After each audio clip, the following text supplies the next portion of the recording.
Hello movie lover, कैसे हैं आप सब। तो दोस्तों, आज की मूवी बहुत ही इंटरेस्टिंग होने वाली है।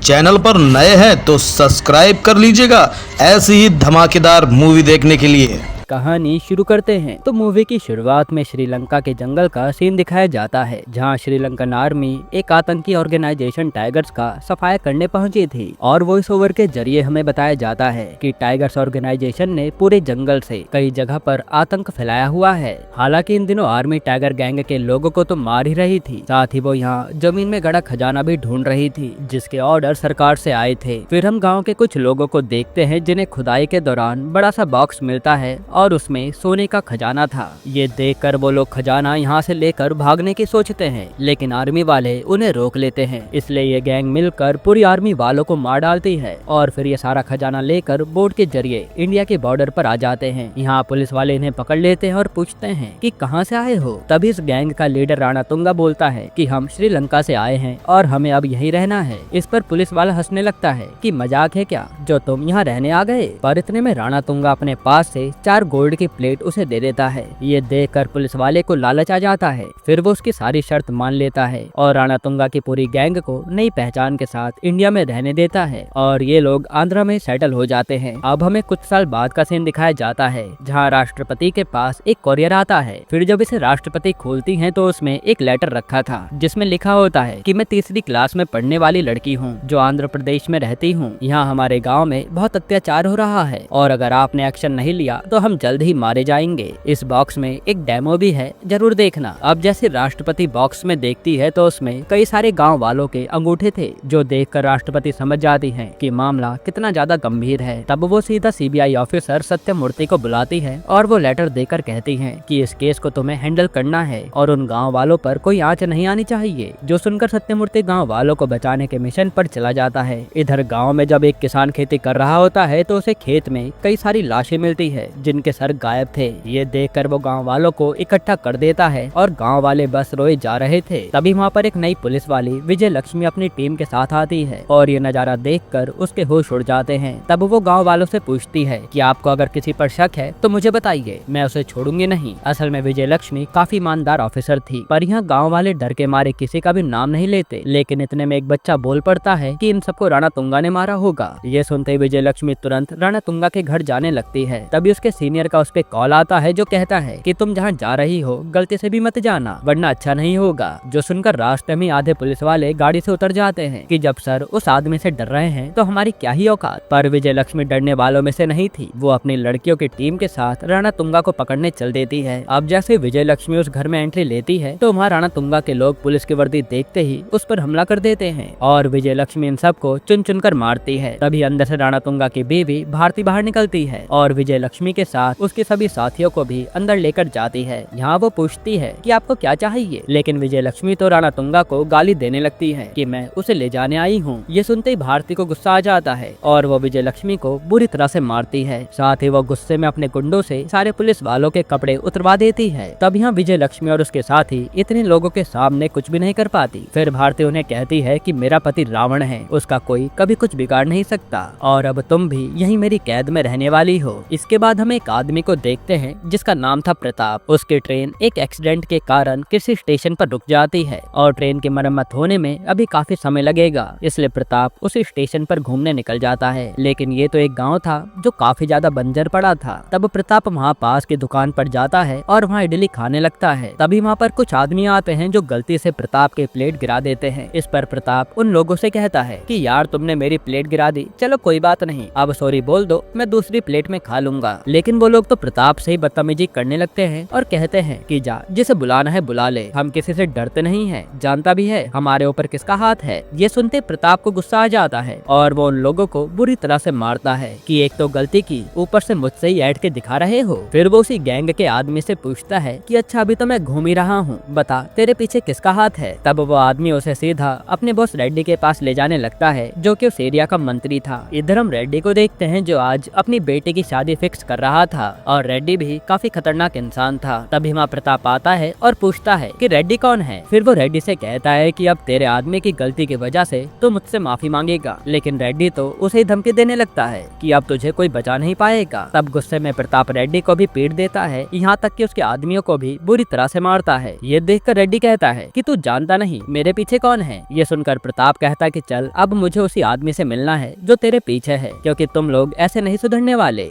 इधर हम सत्यमूर्ति को देखते हैं जो अब उस गांव में जाने के लिए उस स्टेट में पहुंच चुका था। और तभी एक पुलिस वाला गांव के मिनिस्टर को कॉल करके कहता है कि सर यहाँ सीबीआई ऑफिसर आ गया है और वो भी आपके गांव में आने वाला है। ये सुनकर मिनिस्टर डर जाता है, क्योंकि अगर सीबीआई को गांव की सच्चाई पता चल गई तो बहुत बड़ी दिक्कत हो जाएगी। अब ये दिक्कत क्या है वो आपको आगे पता चलेगा। इधर हम रजिस्ट्रार ऑफिस का सीन देखते हैं जहाँ सोमुलू नाम का आदमी जो कि राणा तुंगा का भाई था, उसने कई सारे एम्प्लॉयज को पीट कर बैठा रखा था, क्योंकि वो लोग सोमुलू की बात नहीं मान रहे थे। असल में सोमुलू का कहना था कि इन ब्लैंक पेपर पर अपने साइन करके स्टैंप लगा दो, बाकी जो भी लिखना होगा वो हम लिख लेंगे। और इन्हें ये पेपर कई सारे गाँव के लिए चाहिए थे। तभी वहाँ रेड्डी के साथ प्रताप आता है और पूछता है कि तुम में से सोमुलू कौन है जिसके दम पर ये रेड्डी उछल रहा है। फिर वो सोमुलू से आकर कहता है कि तुम्हारे आदमी ने जो गलती की है उसके लिए तू सॉरी बोल, वरना अच्छा नहीं होगा। लेकिन सोमुलू उल्टा प्रताप पर ही हाथ उठाने लगता है, जिस पर प्रताप सोमुलू को कुत्ते की तरह मारता है। साथ ही वो उसकी पूरी गैंग को भी ढेर कर देता है, जो रेड्डी बस देखता ही रह जाता है। तभी प्रताप को एक आदमी कहता है कि आपने राणा तुंगा के भाई पर हाथ उठाया है और ये बहुत बड़ी गलती कर दी। इस पर प्रताप हंसता है और कहता है कि अब वो सॉरी बोलेगा। इधर हम सत्यमूर्ति को देखते हैं जो उस गाँव में जाते समय ऑफिसर से पूछता है कि ये राणा तुंगा कौन है। तब वो ऑफिसर बताता है कि एक पुलिस वाले ने सोने के लालच में इस राणा तुंगा को आंध्र में रहने की परमिशन दी थी, तो राणा तुंगा यहीं मछुआरा बन गया। पर क्रिमिनल तो क्रिमिनल ही रहता है, उसने यहाँ भी आतंक मचाना शुरू कर दिया। जो देखकर जब पुलिस वाला उसे भगाने के लिए आया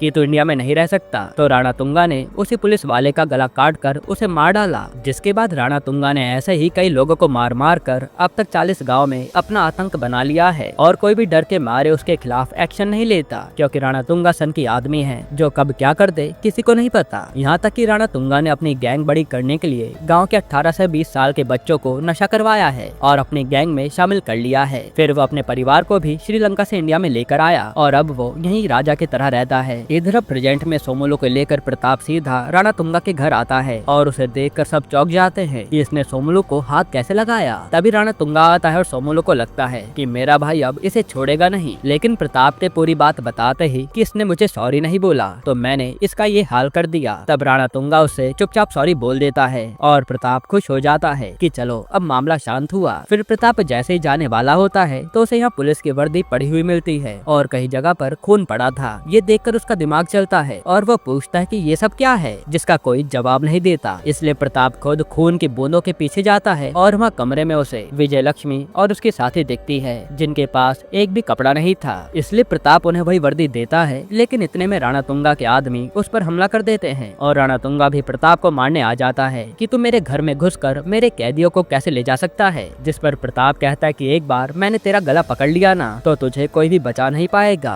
और वहाँ अपने आदमियों की हालत देखकर भारती अपने पति राणा तुंगा से कहती है कि अभी इसे जाने दो, बाद में देखते हैं। तब राणा तुंगा उसे जाने देता है। इधर वही मिनिस्टर आकर सीधा सत्यमूर्ति से मिलता है और कहता है कि मैं तुझे दुनिया भर का पैसा दूंगा और तेरे रिटायरमेंट के बाद तुझे एक राज्य का गवर्नर भी बना दूंगा, बस तू गाँव में मत जा और झूठी रिपोर्ट राष्ट्रपति को दिखा दे कि गाँव में सब ठीक है। लेकिन सत्यमूर्ति उसकी बात नहीं मानता। इधर राणा तुंगा गुस्से में था कि वो उस प्रताप को छोड़ेगा नहीं जिसने उसके घर में घुसकर इतना सब कुछ किया है। तभी उस पर उसी मिनिस्टर का कॉल आता है कि वो सत्यमूर्ति मान ही नहीं रहा और जल्दी वो गांव में आ जाएगा, इसलिए आप कुछ करो। इधर सत्यमूर्ति जब आगे बढ़ रहा होता है तभी एक ट्रक आकर उसकी कार को उड़ा देता है, जो कि राणा तुंगा ने ही भेजा था। वहीं प्रताप की गाड़ी के पीछे राणा तुंगा के आदमी पड़ जाते हैं और यहाँ भयंकर लड़ाई शुरू हो जाती है, जिसमें प्रताप तो कई सारे आदमियों को मारता है, पर इस लड़ाई में एक पुलिस वाली बुरी तरह से घायल हो जाती है। वहीं हम देखते हैं कि सत्यमूर्ति तो जिंदा है और वो जानता था कि उसकी कार पर हमला जरूर होगा, इसलिए उसने पहले ही कार बदल ली थी। इधर प्रताप उस पुलिस वाले के इलाज के लिए उसे एक गाँव में लेकर जाता है, लेकिन यह गाँव तो पूरा खाली पड़ा था और थोड़ी देर में उस लड़की की मौत हो जाती है, जो देखकर प्रताप और विजय लक्ष्मी को बहुत दुख होता है। तभी विजय लक्ष्मी पर राणा तुंगा का फोन आता है और वो प्रताप से कहता है कि तूने यहाँ आकर बहुत बड़ी गलती कर दी, अभी तो बस एक ही पुलिस वाली मरी है, अब देख तेरा क्या हाल होता है। जो सुनकर प्रताप को बहुत गुस्सा आता है। तब प्रताप गाँव की हालत देखकर विजय लक्ष्मी से पूछता है कि इस गाँव में क्या हुआ है और तुम लोग राणा तुंगा के घर में उस हाल में कैसे आए। जिस पर वो बताती है कि यहाँ कई सारी लाशें मिली थी, इसलिए हम राणा तुंगा को पकड़ने गए थे, पर वहाँ तो हमें ही भारती ने पकड़ लिया और वहाँ हमें एक खास बात पता चली। जिसके बाद सीन फ्लैशबैक में जाता है और भारती बताती है कि ये सब देवोश में शुरू हुआ था।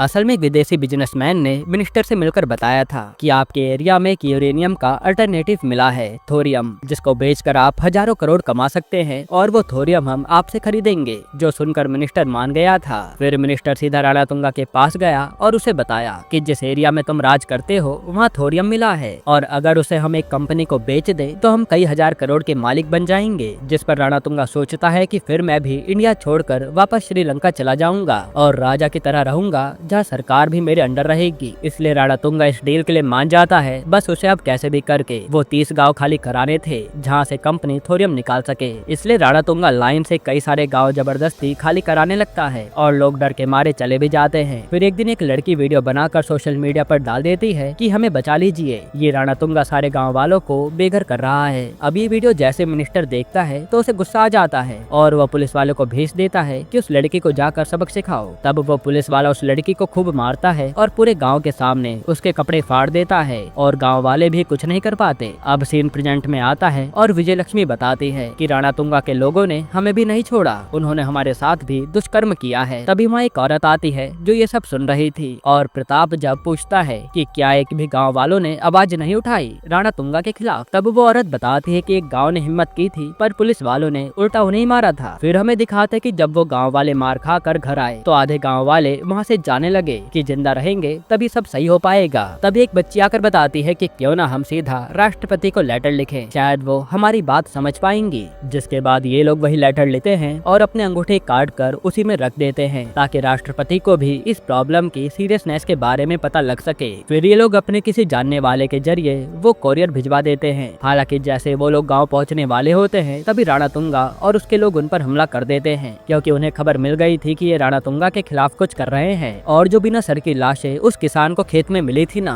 ये लाशें उन्हीं लोगों की थी जिन्हें राणा तुंगा ने मारा था। ये सब सुनकर प्रताप को काफी गुस्सा आता है और वो उन सबसे वादा करता है कि मैं इस राणा तुंगा को छोड़ूंगा नहीं। अब यहाँ से सीधा प्रताप पहले तो थाने जाता है और सीधा राणा तुंगा के खिलाफ कंप्लेन लिखाता है, लेकिन यहाँ तो कोई भी पुलिस वाला ये कंप्लेन लिखने को तैयार नहीं था। तभी वहाँ विजय लक्ष्मी आती है जिसे देखकर वो सीनियर ऑफिसर हंसने लगता है कि मैंने तो तुझे पहले ही मना किया था कि उस घर में मत जाइयो। ये देखकर प्रताप उस पुलिस वाले को ही मारने जाता है पर बाकी के पुलिस वाले उसे पकड़कर बांध देते हैं और हम देखकर समझ पाते हैं कि राणा तुंगा पुलिस की वर्दी पर हाथ उठाना नहीं चाहता था, इसलिए वो चुपचाप मार खा लेता है। फिर ये पुलिस वाला सोमुलू को कॉल करके बुलाता है कि आपका दुश्मन हमारी कैद में है। तभी सोमुलू आकर प्रताप को मारने वाला होता है, लेकिन इतने में जेल में से एक आदमी कहता है कि पहले देख तो लो, ये जानबूझकर तो शांत नहीं है क्योंकि मैं इस आदमी को जानता हूँ, ये पूरा बुलडोजर है। फिर वो जेल वाला आदमी बताता है कि मैं जब एक बड़े जेल में था तब ये भी वहाँ आया था और जब एक बड़ी गैंग ने इससे पंगा लिया तो इसने उनका वो हाल किया कि वो आज तक चल नहीं पाए हैं। तभी वहाँ एकदम से प्रताप उठता है और सोमुलू के साथ साथ उसके सारे आदमियों को बुरी तरह से मारता है। साथ ही यहाँ विजय लक्ष्मी और उसके साथी भी कई भ्रष्ट पुलिस वालों को मार डालती हैं। इसके बाद जैसे राणा तुंगा थाने में आता है तो उसे वहाँ सोमुलू के साथ अपने कई सारे आदमियों की लाशें नजर आती हैं और अपने भाई को मारा देखकर राणा तुंगा को काफी गुस्सा आ जाता है। इधर सत्यमूर्ति को उसके ऑफिसर बताते हैं कि सर ये राणा तुंगा का फेस स्कैन करने पर पता चला है कि ये तो इंटरनेशनल क्रिमिनल टाइगर गैंग का लीडर करिकालन है। जो सुनकर सत्यमूर्ति के होश उड़ जाते हैं कि ये क्रिमिनल इतने सालों से यहाँ छुपकर बैठा है। तभी सत्यमूर्ति सीधा आर्मी यूनिट में कॉल करता है और कहता है कि मुझे अभी स्पेशल फोर्स चाहिए, एक बड़े क्रिमिनल को पकड़ने जाना है। जिस पर वहाँ का सीनियर ऑफिसर बोलता है कितनी जल्दी आपको स्पेशल फोर्स तो नहीं मिलेगी, लेकिन एक ऑफिसर अभी उसी एरिया में ट्रैक किया गया है, वो आपकी मदद कर सकता है क्योंकि वो अकेला ही काफी है, जो जाट रेजिमेंट का ऑफिसर है। तब हमें पता चलता है कि ये कोई और नहीं बल्कि प्रताप ही है। इधर राणा तुंगा सारे पेपर्स लेकर आ जाता है जिसमें गांव वाले के अंगूठे थे और वो गुस्से में उन गांव वालों को भी उठा लाया था जिन्होंने उसके खिलाफ आवाज उठाई थी।